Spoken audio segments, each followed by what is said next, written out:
When things come back, we call them boomerangs. And the boomerang this time is a certain Yamaha RXV1000 piece of crap. You know, the one that had the bugs in it? Well, it's got a problem with the right channel. Let's check it out. So I got this Yamaha RXV1000 that had the center channel blown up on it last week. It was working fine when it left here. Customer gets it home. He says the right channel's distorted. So he brings it back, and sure enough, I only got the right channel connected. So we're troubleshooting this. What could this possibly be? Watch this.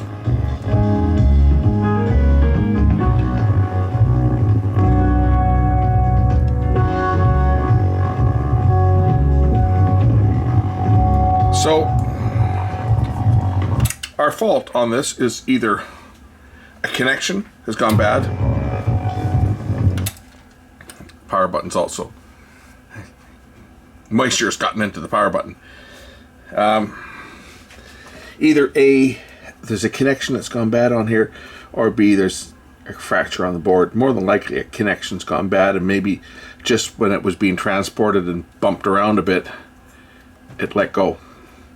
I'm not looking forward to pulling the board out on this because this is a real pain in the ass to work on, but now I have to pull the board because obviously it's something under this board, and just doing that fixes the problem. So obviously it's going to be a connection. So let's get into it and see what the hell it is. I'm eating this one because, you know, this was sounding perfect when it went out, and now it's not. And that's the problem with this old crap. I'm not looking forward to this because I just hate the design of this type of receiver.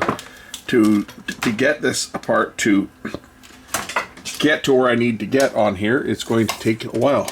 I'm going to have to pull a whole bunch of crap apart on here to get under the circuit board. Of course, on the other hand, it might be just easier just to cut out these tabs and bend the back off a bit so that I can at least access the circuit board. Basically create my own panel on the bottom, because the guy that owns this doesn't want to spend any money on it, and I don't want to spend a whole bunch of time on this thing, tearing this thing apart to solve this.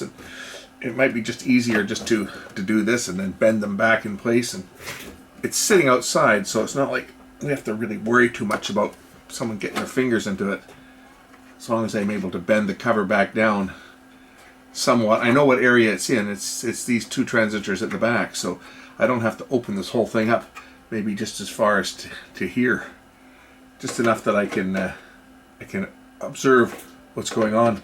So I do believe I see the problem. There's a transistor, one of the output transistors, which is underneath here. It's hard to get at, but I can see a crack right around the looks like the collector or the emitter for one of the output transistors over here on this channel. There's one transistor here, the other one's over here.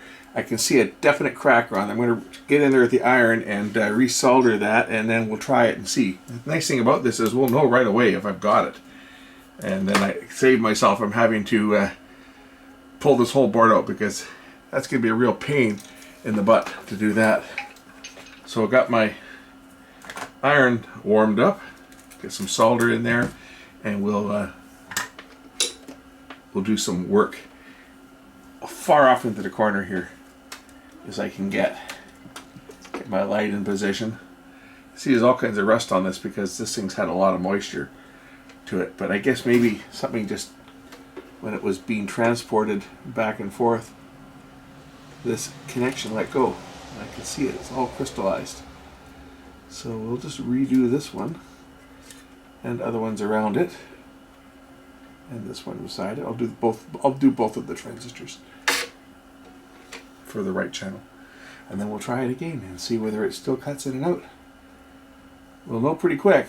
As I say, this is a freebie, so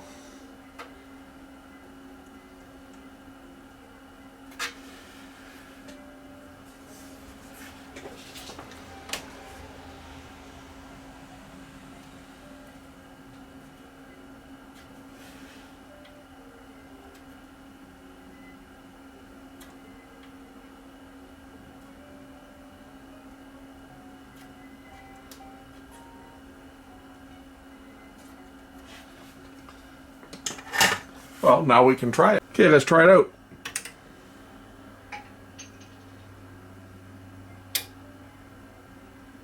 No music playing at the moment. Track is at the end. There we go.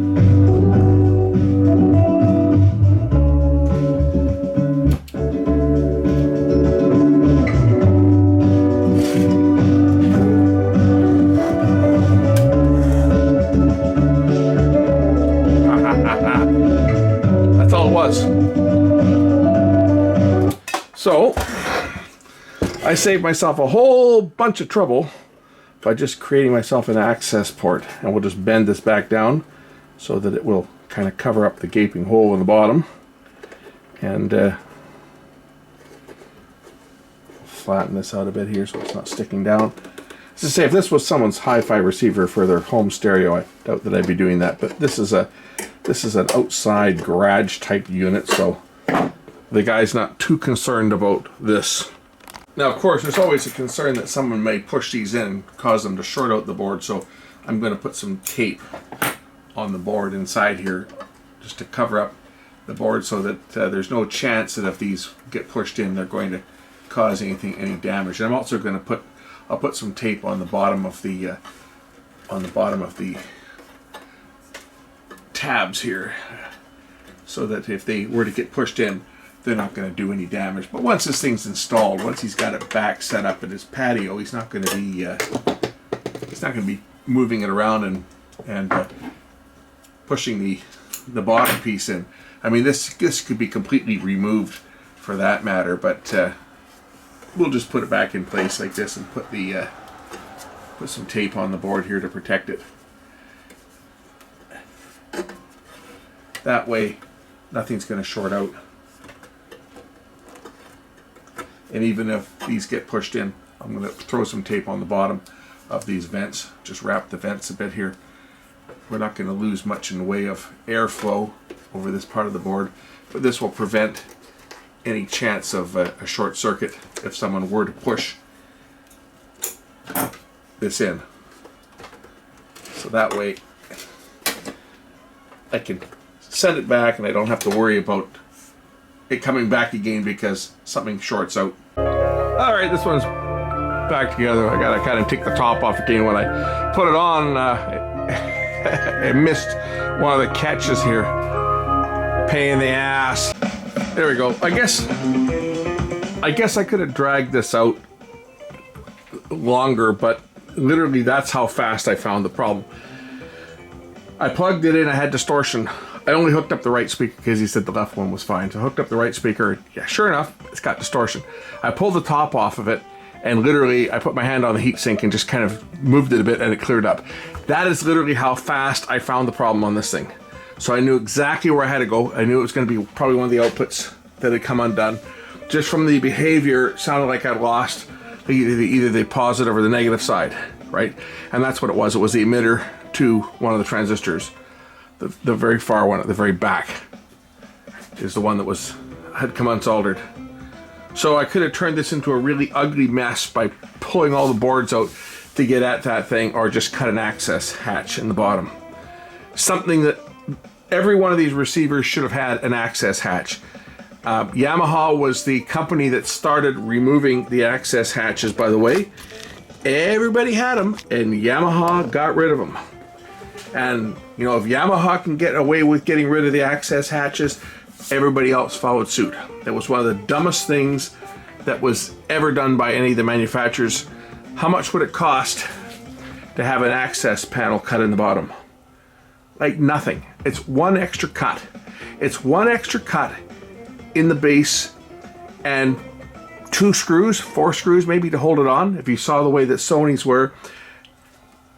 The Sony ones, they actually didn't even put screws in them. They actually just cut the template, and you could, I think Panasonic did 2 techniques, but Sony, you could just nip off like 4 little pieces that held it together, and then you turned it around and put it up the other way, and they had holes drilled and everything so that you could attach it with screws.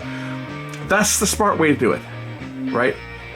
But of course, mighty Yamaha decided that was they had to cut that corner.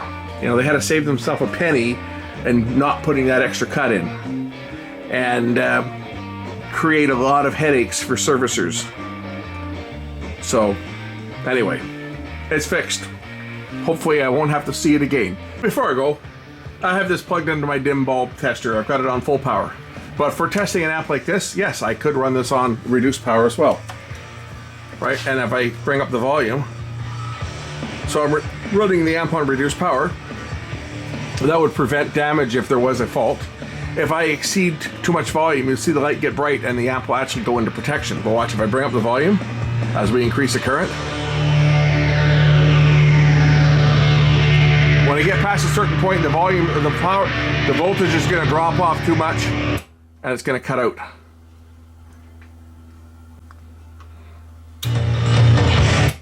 Right? Shut down because the voltage will be too low. But for low volume, of course, we can run that. So when you're running a dim bulb like this, for example, on a solid state amp, if I was going to power it up and I didn't know whether there was a problem, I could, just like with tube equipment, put it on the dim bulb tester, power it up. Okay, we don't have a fault, right? It's okay. Then I can go over and just flip the switch. That was me tapping my light here. Bring it up to full power.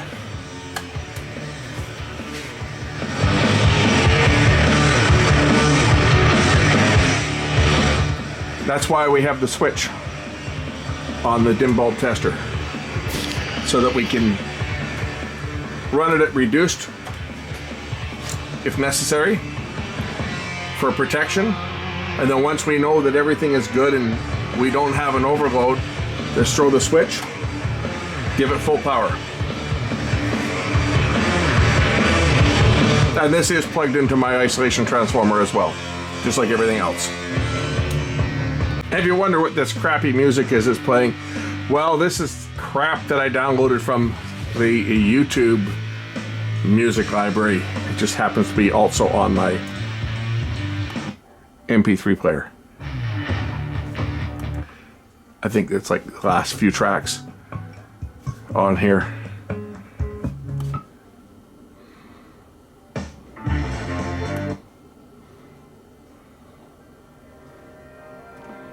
Oh, this one's not bad.